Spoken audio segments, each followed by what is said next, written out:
Hello दोस्तों, जय हिंद। Welcome back to a new video. तो आज हम लोग करने वाले हैं अपना एयरफोर्स का महा प्रैक्टिस सेट। ये आपका 18th नंबर का रहने वाला है। इससे पहले कई सारे प्रैक्टिस सेट हो चुके हैं। अगर आप लोगों ने वो वाले नहीं देखे हैं तो जाके देख सकते हो। और हम लोग बता दें कि हम लोग अपने चैनल पर जीके के भी मोस्ट इंपॉर्टेंट क्वेश्चंस डाल रहे हैं। अगर आप लोगों ने वो वाले नहीं देखे हैं तो देख सकते हो, जाके लिंक डिस्क्रिप्शन बॉक्स में मिल जाएगा। और वीडियो को स्टार्ट करने से पहले एक रिक्वेस्ट करना चाहूँगा कि जिन्होंने अभी तक चैनल को सब्सक्राइब नहीं किया तो सब्सक्राइब करके बेल आइकन को जरूर प्रेस कर लेना, क्योंकि जो भी वीडियो अपलोड करूँ तो सबसे पहले नोटिफिकेशन आपके पास चला जाए। तो चलिए अब स्टार्ट करते हैं अपने प्रैक्टिस सेट को। तो देखिए, हम रोज़ की तरह अपना प्रैक्टिस सेट स्टार्ट कर रहे हैं। यहाँ पे हमारा सबसे पहले रहता है जीके का सेक्शन, जिसमें आपके 7 से 8 क्वेश्चंस रहते हैं, जो कि आपके एग्ज़ाम के पॉइंट ऑफ व्यू से काफ़ी ज़्यादा इंपॉर्टेंट रहते हैं, जिनको आप लोग बिल्कुल जो है मान के चलें कि काफ़ी ज़्यादा इंपॉर्टेंट हैं और आपके एग्ज़ाम्स में ऐसे ही क्वेश्चंस बनते हैं। अब देखिए, मैं एक बात और कहूँगा कि सबसे पहले तो आप लोग जो है मेरे साथ वीडियो को सवालों को हल करते जाइए मेरे साथ, और उसके बाद अपना स्कोर बताइए कि आपने कितना स्कोर किया। ठीक है। सबसे पहला क्वेश्चन है कि भारतीय संविधान को किस दिन संविधान सभा द्वारा स्वीकृत किया गया था। तो जो संविधान सभा थी उसने भारतीय संविधान को कब स्वीकृत किया था? तो जो संविधान सभा द्वारा 26 नवंबर 1949 को संविधान को स्वीकृत किया गया था। इसलिए 26 नवंबर 1949 को संविधान को क्या किया था? स्वीकृत किया था। इसलिए 26 नवंबर को क्या मनाते हैं? संविधान दिवस। ठीक है। तो एक क्वेश्चन यहाँ से बन गया, संविधान दिवस कब मनाते हैं? संविधान दिवस मनाते हैं 26 नवंबर को।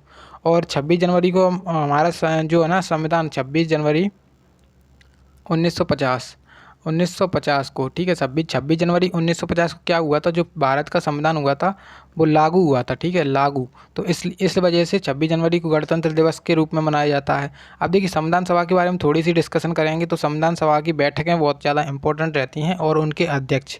तो जो फर्स्ट बैठक हुई थी संविधान सभा की 9 दिसंबर को हुई थी।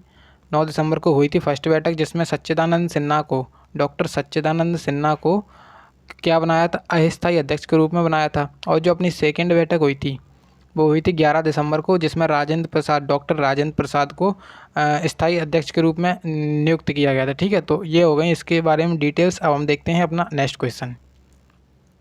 तो देखिए, नेक्स्ट क्वेश्चन है कि मरियप्पन थंगावेलु ने किस खेल के लिए राजीव गांधी खेल रत्न पुरस्कार 2020 जीता था? तो काफ़ी ज़्यादा इंपॉर्टेंट क्वेश्चन है। तो मरियप्पन थंगावेलु का हमें यहाँ पे बताना है कि ये किस खेल से संबंधित हैं।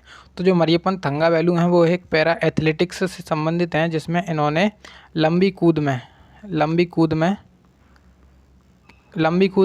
ऊंची कूद बोल सकते हैं, ऊंची कूद। ठीक है, ऊंची कूद में इन्होंने क्या किया था? जो राजीव गांधी खेल रत्न पुरस्कार उन्होंने 2020 में जीता था। ठीक है। अब 2020 में कितने लोगों को राजीव गांधी खेल रत्न पुरस्कार मिला था? तो 5 लोगों को राजीव गांधी खेल रत्न पुरस्कार मिला था। तो काफ़ी ज़्यादा इंपॉर्टेंट क्वेश्चन आया भी था आपके एग्जाम्स में। तो 2020 में 5 लोगों को मिला था। एक थे अपने रोहित शर्मा, और एक थे अपने मरियप्पन थंगावेलु ये, और एक थे अपने मानिका बत्रा। ठीक है। और कौन थे? तो एक थे विनेश फोगाट। ठीक है। और एक थे अपने एक थे रानी रामपाल। आप देखिए, यहाँ पे रोहित शर्मा का संबंध किस खेल से है? तो क्रिकेट से है। क्वेश्चन बन सकता है। मानिका बत्रा का संबंध किस खेल से है? तो मानिका बत्रा का संबंध है टेबल टेनिस से काफ़ी ज़्यादा इंपॉर्टेंट पूछ सकता है। आप विनेश फोगाट की अगर बात करें तो विनेश फोगाट का संबंध है कुश्ती से। ठीक है, कुश्ती से। उसके बाद अगर रानी रामपाल की बात करें तो रानी रामपाल का आप लोग मुझे बताएं कमेंट बॉक्स में कि रानी रामपाल का संबंध किस क्षेत्र से है, किस खेल से है। चलिए, अब नेक्स्ट क्वेश्चन यहाँ पे अपने पास है कि नेक्स्ट क्वेश्चन हम बोल रहे हैं एमएस एक्सेल का उपयोग इसके लिए किया जाता है: दस्तावेज, प्रस्तुतिकरण, स्प्रेडशीट या फिर संदेश भेजना। 4 ऑप्शंस यहाँ पे हैं। तो एमएस एक्सेल का जो यूज़ करते हैं अपन, तो एमएस एक्सेल का यूज़ स्प्रेडशीट्स को बनाने में किया जाता है। आपका जो डेटा होता है उसको स्टोर करने के लिए ऐसे टाइप की सीटें बनाई जाती हैं जिसमें आपका डेटा स्टोर रहता है। ठीक है। तो अब दस्तावेज का क्या यूज़ है? दस्तावेज जब आप एम एस वर्ड में कोई डॉक्यूमेंट बनाते तो उसको दस्तावेज कहा जाता है। और उसके बाद है ये प्रस्तुतिकरण। तो प्रस्तुतिकरण का उपयोग कहाँ पे होता है? तो एमएस पीपीटी, यानी कि जो आपका पावर पॉइंट प्रेजेंटेशन है, कोई भी प्रेजेंटेशन के लिए आप लोग एमएस पावर पॉइंट का उपयोग करते हो, और स्प्रेडशीट बनाने के लिए आप लोग एमएस एक्सेल का, और दस्तावेज बनाने के लिए आप लोग एमएस वर्ड का। ठीक है। तो इससे संबंधित ये सारे क्वेश्चंस हो गए। अब देखिए, नेक्स्ट क्वेश्चन है कि किस भारतीय प्रधानमंत्री ने चीन के साथ पंचशील समझौते पर हस्ताक्षर किए थे? तो पंचशील जो समझौता हुआ था वो सबसे पहले तो हम देखें कि किस भारतीय प्रधानमंत्री ने, तो पंडित जवाहरलाल नेहरू ने पंचशील समझौते पर हस्ताक्षर किए थे। अब ये पंचशील समझौता क्या था? तो पंचशील समझौता था कि तिब्बत को इन्होंने क्या माना था? चीन का हिस्सा। तिब्बत को इन्होंने चीन का हिस्सा माना था, तो और इस पर साइन कर दिए थे। और पंचशील समझौता कब हुआ था? तो पंचशील समझौता हुआ था 1954 में। ठीक है, इन 1954 में पंचशील समझौता हुआ था। तो ये यहाँ पे हो गया इससे संबंधित इम्पोर्टेंट जानकारी। अब यहाँ पे नेक्स्ट क्वेश्चन है, देखिए आपसे ऐसा क्वेश्चन एक ज़रूर पूछे जाने वाला है आपके एग्ज़ाम में, तो इसको काफ़ी ज़्यादा इम्पोर्टेंट क्वेश्चन है, तो याद ज़रूर कर लेना। अब यहाँ पे बोला जा रहा है कि काजीरंगा राष्ट्रीय उद्यान निम्नलिखित में से किसके लिए प्रसिद्ध है? आपसे राष्ट्रीय उद्यान पूछ सकता है, या फिर वह किसके लिए प्रसिद्ध है ये पूछ सकता है, या फिर आपसे पूछा जा सकता है कि ये राष्ट्रीय उद्यान किस राज्य में स्थित है। तो देखिए सबसे पहले तो काजीरंगा राष्ट्रीय उद्यान की अगर हम बात करें तो ये है अपना एक सींग वाले गेंडे के लिए फेमस, एक सींग वाले गेंडे के लिए फेमस है। और ये कहाँ पर है? तो काजीरंगा है असम में। ठीक है, असम में एक और है डिब्रू साइखोवा, ठीक है, डिब्रू साइखोवा। तो असम में ये दोनों हो गए। अब यहाँ पे देखिए साइबेरियन क्रेन का संबंध, मतलब साइबेरियन क्रेन जो है ना, किसके लिए, किस राष्ट्रीय उद्यान में प्रसिद्ध है? तो ये आप लोग मुझे बताना कमेंट बॉक्स में। और कुछ इंपॉर्टेंट राष्ट्रीय उद्यान में जो आपके लिए अगली वीडियो में लेकर आऊँगा जीके के, तो वहाँ पे आप लोग सारे के सारे इंपॉर्टेंट देख लेना। चलिए अब देखेंगे नेक्स्ट क्वेश्चन है कि बाल दिवस कब मनाया जाता है? तो बाल दिवस मेनली कब मनाते हैं? 14 नवंबर को। ठीक है, 14 नवंबर को किस लिए मनाते हैं? 14 नवंबर को अपने जो पंडित जवाहरलाल नेहरू थे, भारत के पहले प्रधानमंत्री, जिन्हें चाचा नेहरू भी कहा जाता है, तो इनका बर्थडे था, जवाहरलाल नेहरू का बर्थडे, इसलिए मनाते हैं 14 नवंबर को बाल दिवस, क्योंकि इन्हें जो बच्चों से बहुत ज़्यादा प्रेम था इन्हें। ठीक है, तो इस वजह से मनाते हैं बाल दिवस को। चलिए अब देखते हैं अपना नेक्स्ट क्वेश्चन। तो नेक्स्ट क्वेश्चन यहाँ पे आ चुका है और इसमें बोल रहे हैं कि त्रिपुरा की राजधानी क्या है? तो जैसे मैंने आपको बताया था कि त्रिपुरा कि आपसे एक राजधानी ज़रूर पूछी जाएगी, या फिर तो आपसे देश की राजधानी पूछ ले, या फिर राज्य की राजधानी पूछ ले, या फिर मुद्रा पूछ ले देश की, या फिर आपसे किसी देश की करेंसी पूछ ले, या फिर राजधानी पूछ ले, या फिर सीएम वगैरह पूछ ले किसी राज्य के, तो ये सब हो सकता है। तो त्रिपुरा की राजधानी क्या है? तो त्रिपुरा की जो राजधानी है वो है अगरतला। ठीक है, अगरतला है। अब देखिए बांग्लादेश से तीनों ओर से घिरा हुआ है कौन? त्रिपुरा, इसलिए इसका नाम है त्रिपुरा। तो यहाँ पे काफ़ी ज़्यादा इम्पोर्टेंट है ये फैक्ट इसका। अब देखिए त्रिपुरा के बारे में थोड़ी सी अगर डिस्कशन करें तो त्रिपुरा के वर्तमान में सीएम कौन है? तो त्रिपुरा के वर्तमान में सीएम है मानिक शाह। तो काफ़ी ज़्यादा इम्पोर्टेंट है।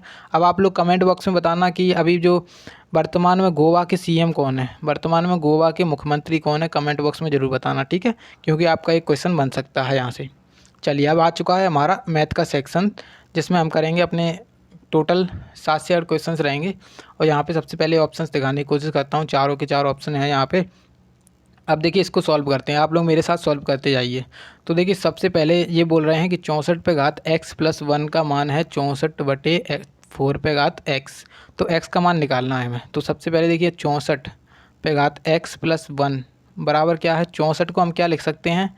4 की घात 3 लिख सकते हैं। और ये वाला जो 1 जे अपना जो 4 पे घात x है, तो ऊपर आके के क्या हो जाएगी? घात इसकी माइनस में हो जाएगी। कैसे माइनस में हो जाएगी?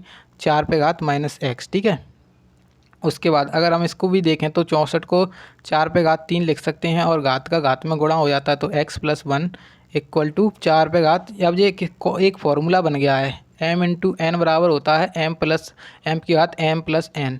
तो ये देखिए ये यहाँ पे दिया 3 और ये यहाँ पे माइनस, तो ये दोनों ऐड हो जाएंगे आपस में, 3 - x। ठीक है, तो अब देखेंगे यहाँ पे 3x हो जाएगा और यहाँ पे 3 हो जाएगा। तो जैसे 4 पे घात 3 और यहाँ पे कितना हो जाएगा?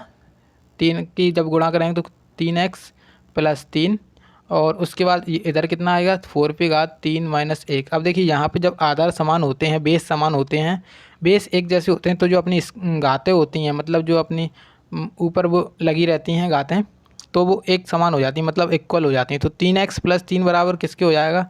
3x + 3 बराबर हो जाएगा यहाँ पर 3 - x के। देखिए अब यहाँ पे x चला जाएगा इधर और 3 चला जाएगा इधर, तो 3 में से 3 गया तो 0 बचेगा इधर, और यहाँ पे हो जाएगा 4x। तो x बराबर क्या आ जाएगा? 0।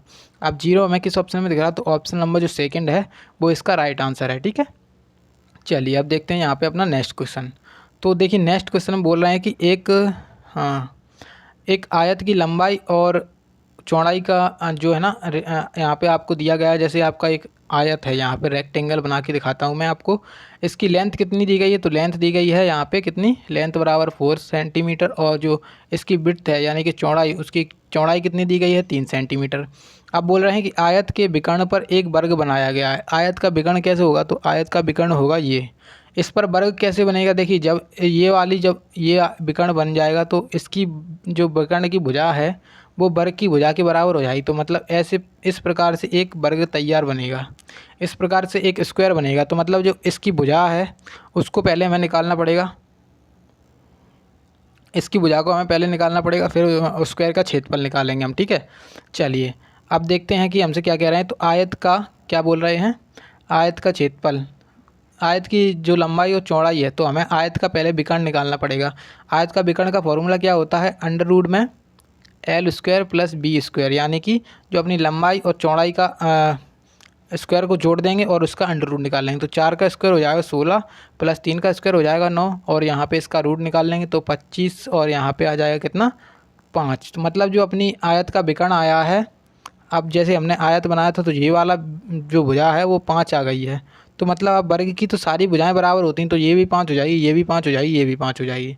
अब हमसे क्या पूछ रहे हैं, वर्ग का क्षेत्रफल बताएं। तो वर्ग का क्षेत्रफल क्या होता है, भुजा का स्क्वायर, और भुजा कितनी है, 5 है, तो 5 का स्क्वायर कितना हो जाएगा, 25 सेंटीमीटर या फिर वर्ग मीटर, ठीक है। तो 25 सेंटीमीटर, तो वर्ग 25 वर्ग सेंटीमीटर। तो यहाँ पे जो ऑप्शन नंबर सी है वो इसका राइट आंसर है, ठीक है। चलिए अब देखते हैं यहाँ पे अपना नेक्स्ट क्वेश्चन। तो नेक्स्ट क्वेश्चन है कि 300 मीटर लंबी एक ट्रेन 54 किलोमीटर प्रति घंटा की गति से यात्रा तय करते हुए एक निश्चित समय पर एक सिग्नल टावर को पार करती है। इसकी गति को कितना बढ़ा देना चाहिए, यह अपने सामान्य समय से 5 सेकंड कम समय ले। तो सबसे पहले तो हमें इसकी गति जो है, इसकी समय निकालना पड़ेगा कि कितना समय ले रही है। जैसे हम 300 मीटर चल रही है ये, 54 किलोमीटर प्रति घंटा, तो किलोमीटर प्रति घंटा को जब मीटर प्रति सेकंड बनाते हैं तो इसका करते हैं 5/18 से गुणा, ठीक है। अब देखिए 18 से ये चला जाएगा 3 बार, और यहाँ से चला जाएगा कितनी बार, तो यहाँ पे हो जाएगा 100, और यहाँ पे जब इसको काट देंगे तो मतलब उसकी जो टोटल टाइम लग रहा है 300 मीटर की दूरी तय करने में कितना टाइम लग रहा है, उसको 20 सेकेंड्स का टाइम लग रहा है, ठीक है। 20 सेकेंड्स का टाइम लग रहा है। अब क्या कह रहे हैं, निश्चित समय में 20 सेकंड का टाइम ये निश्चित समय था वो ये है 20 सेकंड। अब इसकी गति को कितना बढ़ा देना चाहिए ताकि वह अपने सामान्य समय से 5 सेकंड कम समय ले। अभी ले रही है 20 सेकंड, अब बोल रहे हैं कि 15 सेकंड का समय लेना चाहिए। तो 300 मीटर की दूरी को जब 15 सेकंड में तय करेगी तो उसकी स्पीड कितनी होगी, तो 20, उसकी स्पीड कितनी होगी 20, ठीक है, 20 मीटर प्रति सेकंड, 20 मीटर प्रति सेकंड। और इसकी पहले स्पीड कितनी थी, पहले स्पीड कितनी थी, तो पहले वाली हमने स्पीड अभी निकाली थी ना, 54/54 इंटू 5/18। तो इसकी पहले स्पीड कितनी थी, तो 18 थी 54, तो 5 थी 15, मतलब पहले स्पीड थी इसकी 15, और अब कितनी हो गई है 20, तो कितनी बढ़ गई है 5 मीटर प्रति सेकंड। तो 5 मीटर प्रति सेकंड बढ़ गई है, जो ऑप्शन नंबर फर्स्ट है, तो वो हमारा राइट आंसर हो जाएगा, ठीक है। चलिए अब देखते हैं यहाँ पे अपना नेक्स्ट क्वेश्चन। तो नेक्स्ट क्वेश्चन लाभ और हानि चैप्टर से है। जैसा कि मैंने बताया था पिछली वीडियोस में कि लाभ और हानि चैप्टर से आपका एक क्वेश्चन बनता है 101%, तो आप लोग मान के चलें आपका अभी भी बनेगा। अब इसमें बोल रहे हैं कि एक दुकानदार 2 सोफ़ा सेट, एक को 15% की हानि पर बेचता है और दूसरे को 15% के लाभ पर बेचता है। यदि प्रत्येक सोफ़ा सेट का विक्रय मूल्य 39,100 रुपये है तो पूरे लेन देन में उसको लाभ या हानि परसेंट बताइए। तो जब भी ऐसा कोई क्वेश्चन आए जिसमें आपको एक ही चीज़ को, दो चीज़ को एक ही मतलब एक पे लाभ हो रहा है एक पे हानि हो रही है, वो समान हो रही है, तो उसमें सदैव हानि होती है। तो लाभ वाले हमारे ऑप्शन चले गए, ठीक है। अब उसके बाद इसमें एक फार्मूला लगता है x + y plus X Y upon 100। तो ये फार्मूला लगता है। अब देखिए हम इनको सबको चिन्ह के साथ रखेंगे। जैसे 15% की हानि है तो -15, उसके बाद 15% का लाभ तो +15, उसके बाद 15, ठीक है। और यहाँ पे जब माइनस हो जाएगा तो 15 × 15/100। तो ये वाला 15 और ये वाला 15 कट गए। 15 का स्क्वायर कितना होता है 225/100। अब इसको जब डिवाइड करें तो 2.25 आ गया, किसका आएगा, माइनस का। और जो माइनस किसे रिप्रेजेंट करेगा, तो माइनस करेगा हमारी हानि को, मतलब हानि हुई है हमें। तो 2.25% की हानि हुई है। ऑप्शन नंबर डी इसका राइट आंसर है। अब देखते हैं यहाँ पे अपना नेक्स्ट क्वेश्चन।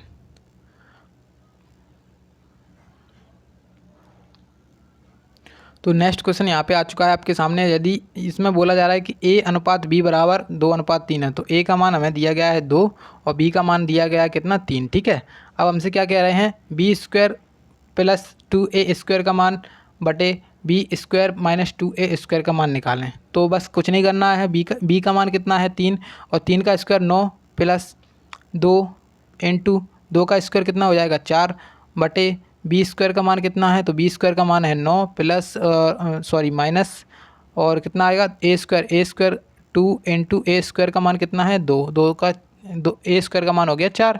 अब बस कुछ नहीं करना है, इसको कर लेंगे ऐड। तो यहाँ पे इसका जब रेशियो निकालेंगे तो कितना आएगा 9 4 दूनी 8 और 9 7 17 अनुपात 1 आएगा। तो जो ऑप्शन नंबर फर्स्ट है इसका राइट आंसर वही होगा। अब देखते हैं हम अपना नेक्स्ट क्वेश्चन अगला वाला। तो नेक्स्ट क्वेश्चन आ चुका है यहाँ पर। तो नेक्स्ट क्वेश्चन है कि एक पी ने 9,000 रुपये का ऋण 8.5% के साधारण ब्याज की दर पर 2 वर्ष 8 महीने के लिए लिया। अब तो उसे कुल कितनी राशि लौटानी पड़ेगी। तो मतलब आप लोग जैसे किसी से लेते हो उधार, तो उसे पैसा भी तो देना पड़ेगा। तो आपने 2 वर्ष के लिए लिया है, 2 वर्ष 8 महीने के लिए। तो बस पहले तो हम निकालेंगे इसका SI निकालेंगे, यानी कि साधारण ब्याज। फिर उसको इसमें ऐड कर देंगे तो हमारा आंसर आ जाएगा। तो जैसे 9,000 पर कितने परसेंट का 8.5% का जो ब्याज ले रहा है, कितने साल के लिए 2 वर्ष 8 महीने के लिए। 8 महीने को हम ऐसे लिख सकते हैं। अब देखिए इंटू यहाँ पे बटे में आ जाएगा 100, तो बटे वाला 100 यहाँ पर आ गया। और देखिए जब इसका इसका पॉइंट हटा दिया, नीचे जीरो आ गया। अब 3 जीरो से ये वाले 3 जीरो चले गए। अब इसको जब डिवाइड करेंगे हम तो ये आएगा कितना 4 दूनी 8 और 4 3 12, तो 3 दूनी 6 और 2 8, 8 बटे 3। अब कितना आएगा देखिए 9 इंटू 85 इंटू 8/3, तो ये आया। ठीक है, अब देखेंगे यहाँ पर जब इसको डिवाइड करके तो कितना आया 9, 3 तरह के 9। अब देखिए अब इसका क्या बचेगा गुणा करने का बस। तो यहाँ पे हो जाएगा 8 3 24 इंटू 85। तो 24 इंटू 85 को जब गुणा करेंगे तो कितना आएगा, तो आएगा अपना 2040। तो मतलब जो 2040 निकल के आया है वो है हमारा ब्याज। खाली ब्याज ही ब्याज है, साधारण ब्याज। ठीक है, तो अब इसको ऐड कर देंगे किसमें 9,000 में, टोटल राशि निकालने के लिए। तो 9,000 प्लस 2,040, तो कितनी राशि उसको लौटानी पड़ेगी टोटल, तो 9,000 तो 11,040 रुपये जो है उसको लौटाने पड़ेंगे टोटल। तो ऑप्शन नंबर जो सी है वो इसका हो जाएगा राइट आंसर बिल्कुल। अब देखते हैं यहाँ पे अपना नेक्स्ट क्वेश्चन। तो नेक्स्ट क्वेश्चन बोला जा रहा है अपना ट्रिग्नोमेट्री चैप्टर से है, और उसमें बोल रहे हैं कि sine square 60 degree plus ten square 45 degree minus cosec square 45 degree का मान बताएं। तो साइन 60 का मान पता है √3/2 होता है।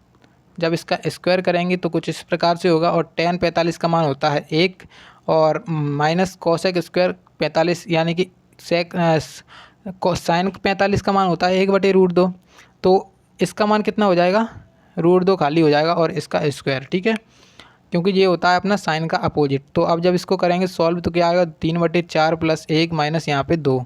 अब जब इसको इक्वेशन को सॉल्व करेंगे तो यहाँ पर 1 मान के इसको सॉल्व कर लेंगे तो क्या बचेगा, तो यहाँ पे बचेगा 3 प्लस 1, यहाँ पे हो जाएगा 8/4। तो यहाँ पे जब 3 और 1 3 प्लस 1 नहीं 3 प्लस 1 4, तो यहाँ पे 4 आएगा। 3 प्लस 4 कितना हो जाएगा 7, और 7 में से 8 जाएगा बटे 4, तो -1/4 यहाँ पे राइट आंसर हो जाएगा। तो जो -1/4 ऑप्शन नंबर सेकंड है वो इसका राइट आंसर है। ठीक है, अगर आप लोगों को वीडियो अच्छी लग रही है तो प्लीज़ वीडियो को लाइक ज़रूर करना और दोस्तों के साथ शेयर ज़रूर करना। तो देखिए यहाँ पे आ चुका है अपना नेक्स्ट क्वेश्चन। तो इसको भी आप लोग इसको अच्छे से सॉल्व करें। तो इसमें सबसे पहले तो मैं आपको बहुत अच्छी ट्रिक बताऊंगा, बिना चित्र को बनाए आप लोग इसे सॉल्व कर दोगे। तो जब सबसे पहले इसमें आपको लिखना है नॉर्थ ईस्ट साउथ वेस्ट, क्योंकि ये है अपना दिशा और दूरी चैप्टर से। इसमें बोल रहे हैं 13 मीटर पूर्व की ओर चलता है पहले, तो पूर्व यानी कि ईस्ट में 13 मीटर चला। उसके बाद क्या कह रहे हैं, वह बाएँ मुड़ता है, तो ईस्ट का बायां होता है नॉर्थ, नॉर्थ में चला है 7।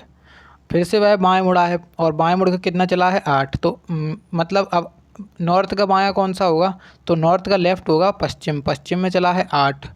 अब उसके बाद क्या कह रहे हैं, अंत में वह दाएं मुड़ता है। तो दाएं जैसे यहाँ पे आपका पश्चिम है, इसका दायां कौन सा होगा, नॉर्थ। नॉर्थ में कितना चला है, फिर से चला है 5 मीटर, ठीक है। अब बस इसको ऐड कर दो, तो 7 और 5 12, और ये 13 में से ये अब हमें क्या करना होता है, देखो मैं पिछली वीडियोस में बता चुका हूँ लेकिन फिर से बता रहा हूँ। जैसे हमारा नॉर्थ और साउथ में से आपस में माइनस करते हैं और ईस्ट और वेस्ट में से आपस में माइनस करते हैं। तो इसमें जब हमने पहले तो नॉर्थ को जोड़ लिया जितना टोटल था, उसके बाद इसमें जो अपना ईस्ट है और वेस्ट है इसको जब माइनस करेंगे तो कितना आएगा, तो यहाँ पे खाली 5 बचेगा, ठीक है। अब देखिए यहाँ पर जो डायरेक्शन बनेगी, अगर आपसे डायरेक्शन भी पूछी जाए तो आप वो भी बता सकते हो। तो डायरेक्शन जो बनेगी नॉर्थ और ईस्ट बनेगी डायरेक्शन। लेकिन जब इसको अब हम कैसे निकालेंगे, न्यूनतम दूरी निकालनी है, उनके बीच की न्यूनतम दूरी, घर से अंतिम बिंदु तक की न्यूनतम दूरी। तो बस कुछ नहीं करना है, इन दोनों का अंडर रूट ले करके स्क्वायर कर दो। तो 12 का स्क्वायर प्लस 5 का स्क्वायर, तो 12 का स्क्वायर 144 और 25 कितना हो जाएगा 169 अंडर रूट में, और जिसका मान होता है 13। तो 13 मीटर मतलब इसकी जो न्यूनतम दूरी है वो होगी। तो ऑप्शन नंबर जो सी है वो इसका राइट आंसर हो जाएगा। अब देखते हैं यहाँ पे अपना नेक्स्ट क्वेश्चन।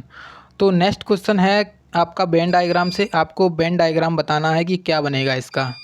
तो देखिए सबसे पहले यहाँ पे आपको 3 वो दिए गए हैं, स्नातक और उसके बाद शिक्षक और उसके बाद पिता।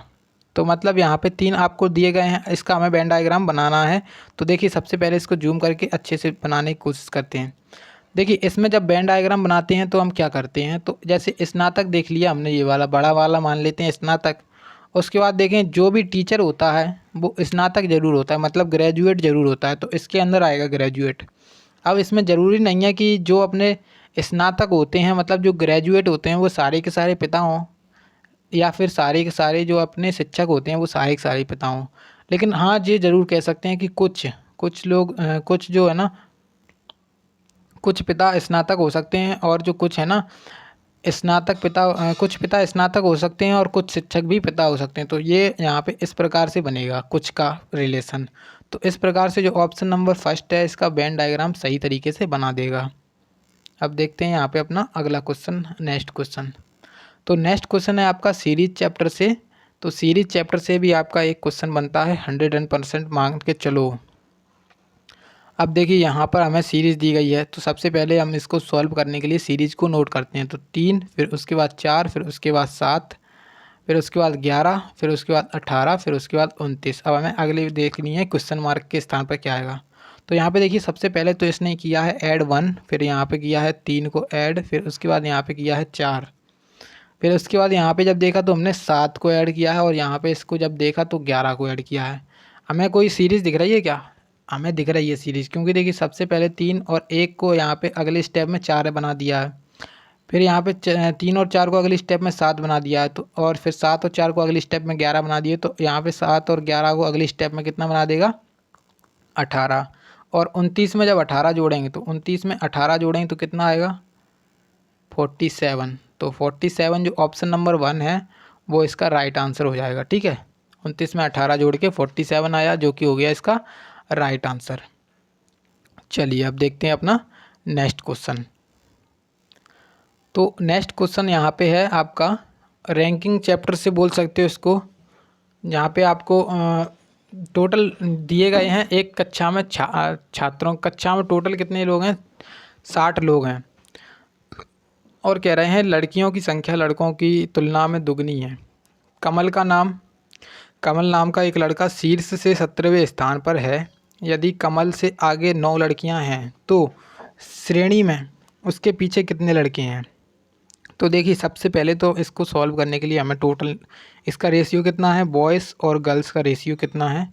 तो जैसे बॉयज़ की संख्या गर्ल्स की संख्या बॉयज़ से दुगनी है, मतलब इनका रेशियो है 1:1:2। अब यहाँ पे टोटल हमें दी गई है, तो टोटल से कैसे निकाल लेंगे, तो मतलब ये 60 हैं जिसमें से 20 लड़के होंगे, इसकी 20 की तुलना में 40 लड़कियाँ होंगी, ठीक है। अब क्या कह रहे हैं, कमल नाम का एक लड़का शीर्ष से 17वें स्थान पर है, मतलब शीर्ष से 17वें यहाँ पे मान के चलो, या फिर आप लोग इस प्रकार से इसको मान सकते हो, यहाँ से 17वें स्थान पर है कमल, ठीक है।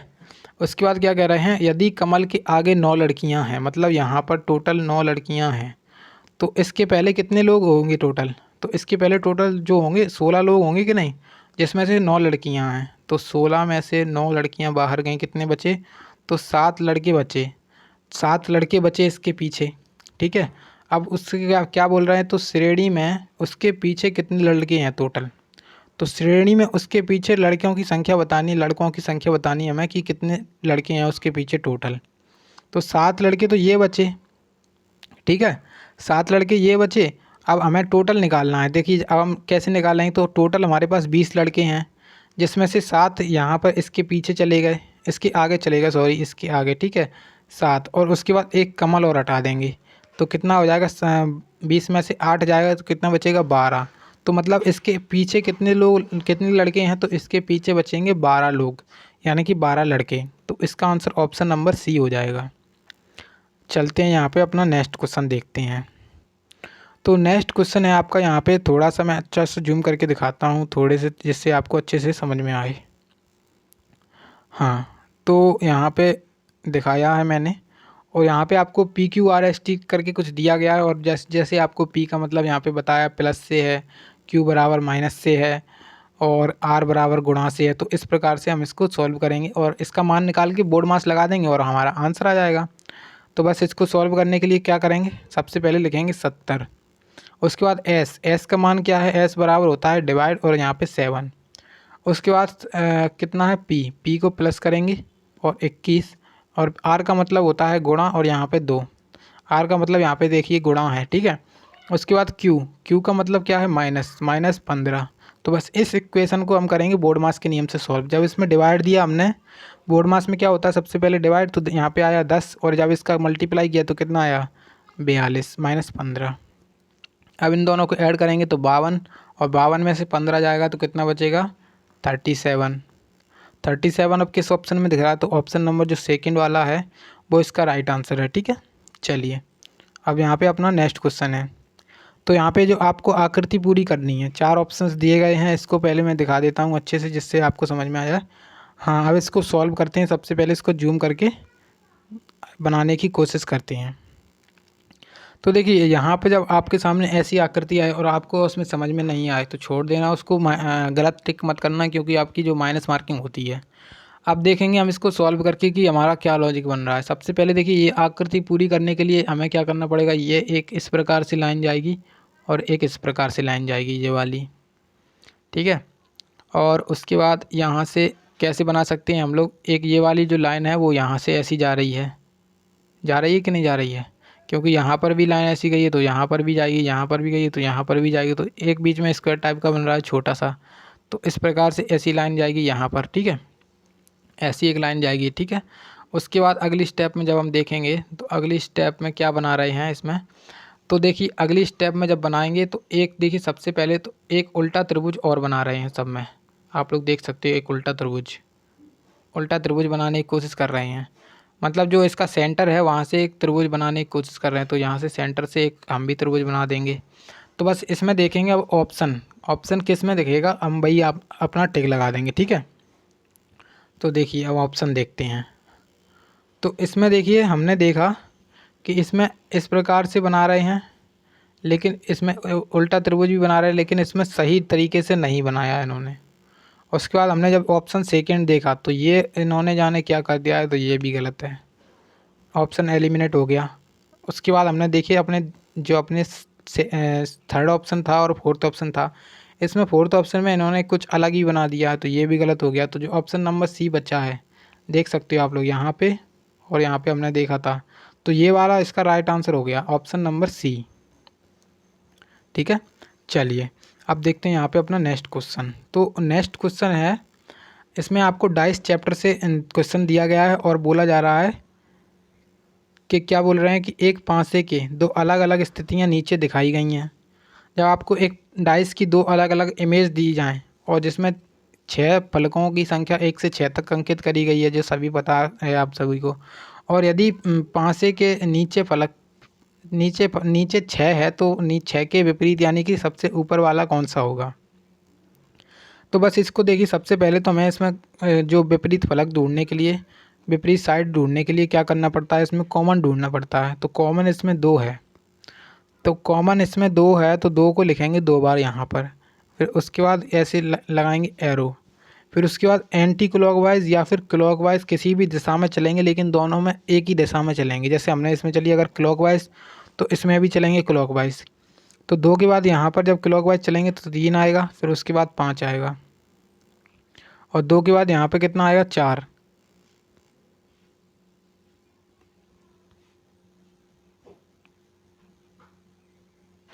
दो के बाद यहाँ पे 4 आएगा, और 2 के बाद यहाँ पर कितना आएगा, 6। अब हमें दिख गया साफ साफ कि 6 के विपरीत कौन सा है, तो 6 के विपरीत है यहाँ पे 5। तो 5 है 6 के विपरीत। तो ऑप्शन नंबर जो फर्स्ट है वो इसका हो जाएगा राइट आंसर। अब यहाँ पे आ चुका है हमारा नेक्स्ट क्वेश्चन, तो इसको भी हम सॉल्व करेंगे अच्छे से। तो यहाँ पे हमें कोडिंग डिकोडिंग से कुछ कोड करे गए हैं इसके। तो सबसे पहले देखा हमने GHLK और N, इसको कोड किया है इन्होंने 3 से। इसमें कुछ लॉजिक लगा रहे हैं, क्या लॉजिक लगा रहे हैं वो देखेंगे।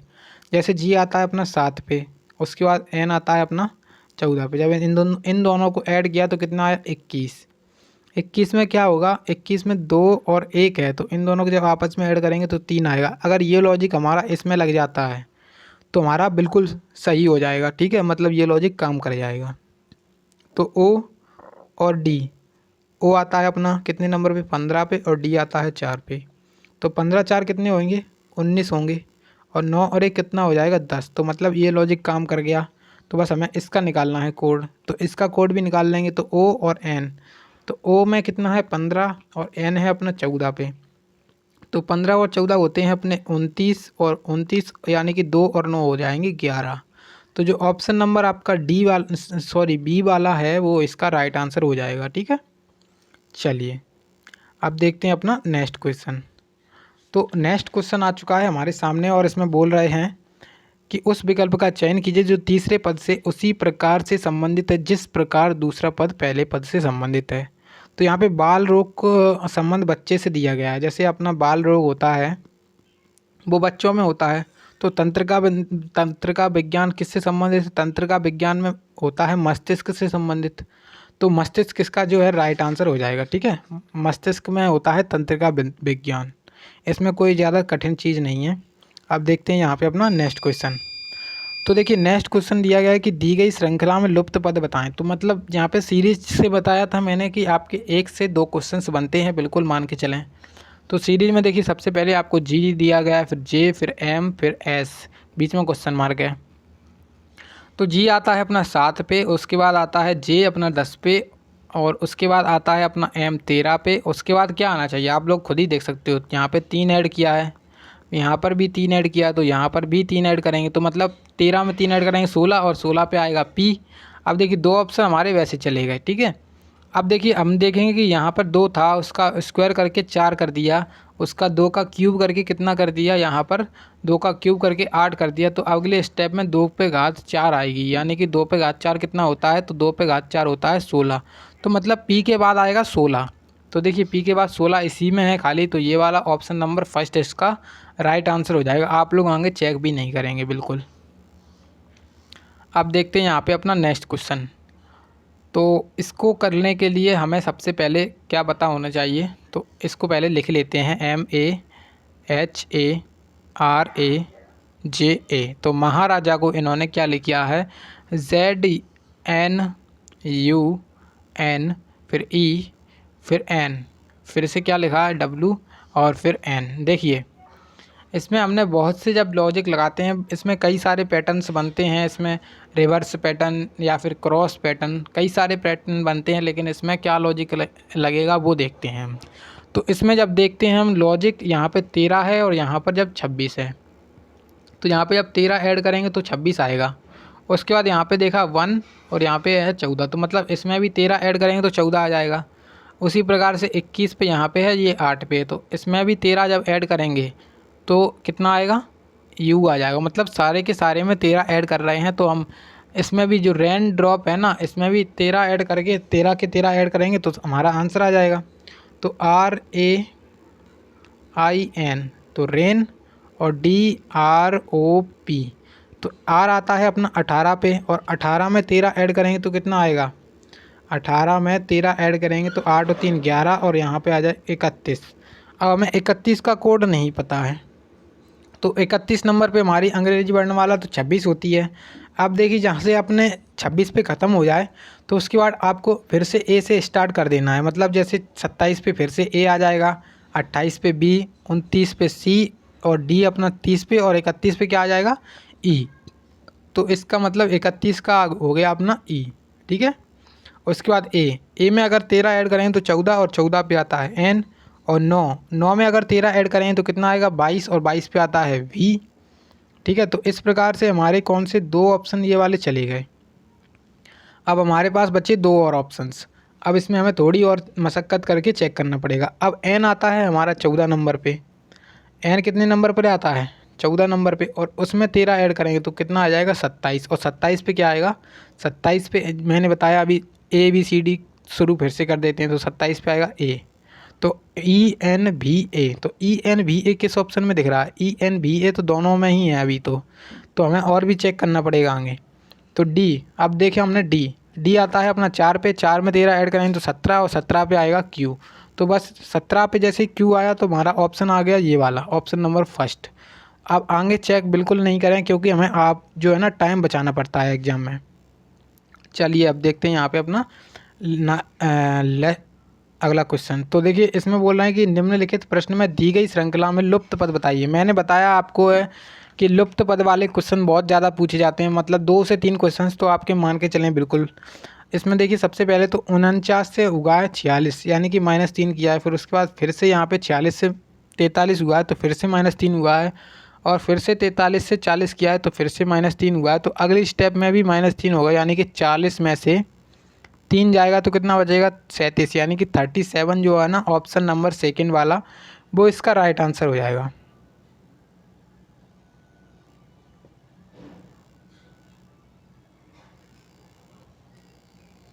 चलिए अब देखते हैं यहाँ पे अपना नेक्स्ट क्वेश्चन। तो नेक्स्ट क्वेश्चन है कि दिए गए विकल्पों में से उस विकल्प का चयन कीजिए जो एक बेजोड़ शब्द संख्या अक्षर है। तो यहाँ पर हमें सबसे ऑड वन आउट निकालना है। तो देखिए संवेग और त्वरण और वेग हमने देखा, तो ये सारे के सारे होते हैं अपने सदिश राशि, यानी कि अपनी जो वेक्टर स्केल होती हैं वो होती हैं ये सदिश राशि, और ये होती है स्केलर राशि यानी कि अदिश राशि, अदिश राशि। तो यहाँ पे जो ऑड वन आउट है वो हो जाएगा ऊर्जा। अब देखिए आपको बताना है कि ऊर्जा किसका मात्रक है। चलिए ऊर्जा का मात्रक क्या है, ऊर्जा का मात्रक क्या है, ठीक है। आप देखते हैं यहाँ पे अपना नेक्स्ट क्वेश्चन, और इसमें हमें बताना है ये आकृति दी गई है, इसका हमें बताना है मिरर इमेज। तो मिरर इमेज, अगर मिरर कुछ इस प्रकार से रखा जाता है आपका, तो जो लेफ़्ट की चीज़ है वो राइट में हो जाती है, और राइट की चीज़ हो जाती है आपकी लेफ़्ट में। तो मतलब यहाँ पे देखिए परसेंटेज है सबसे लास्ट में है, तो वो हमारा जो परसेंटेज है सबसे पहले आएगा। सबसे लास्ट में चीज़ है लेफ़्ट, राइट में है सबसे, तो लेफ़्ट में आ जाएगी सबसे। तो लेफ़्ट में सबसे किस में है, तो एक ये चला गया, एक ये चला गया, एक ये चला गया, तो बस सारे ऑप्शन चलेगा, ऑप्शन नंबर सी बचा है खाली, तो इसका आंसर यही हो जाएगा, ठीक है। इसमें और कुछ ज़्यादा करना भी नहीं पड़ेगा हमें। चलिए अब आ चुका है हमारा लास्ट क्वेश्चन। तो लास्ट क्वेश्चन काफ़ी ज़्यादा इम्पोर्टेंट है और आपके एग्ज़ाम में बनने के चांसेस हैं ऐसे क्वेश्चंस के। और यहाँ पे बोला जा रहा है कि गीता की ओर इशारा करते हुए राम ने कहा कि उसकी बहन की माँ मेरे पिता की माँ की डॉटर इन लॉ है, तो गीता की माँ का राम से क्या संबंध है। तो यहाँ पर देखिए ये क्वेश्चन है आपका ब्लड और रिलेशन चैप्टर से रीजनिंग में, और एक क्वेश्चन बिल्कुल आता है, आप लोग मान के चलें। अब देखिए इसमें बोल रहे हैं गीता की ओर इशारा करते हुए राम ने कहा, तो राम कह रहे हैं कि उसकी बहन, यानी कि जो गीता है, गीता की बहन, बहन यहाँ पे आप एस मान लो सिस्टर, उसमें गीता की बहन की माँ, तो मदर को एम मान लो, एम, ठीक है, मदर, मदर यानी कि मेरे पिता की। अब क्या कह रहे हैं राम के पिता, तो राम के पिता, तो राम यहाँ पे इसके फादर को एफ मान लो, उसके पिता की माँ यानी कि राम की दादी की, राम की दादी, दादी यहाँ पे लिख लो, तो राम की दादी की डॉटर इन लो यानी कि बहू हैं, तो बहू हैं जब, तो ये जो बहू हैं तो इनके लड़के की पत्नी हो जाएंगी और इनकी हो जाएंगी माता जी, ठीक है।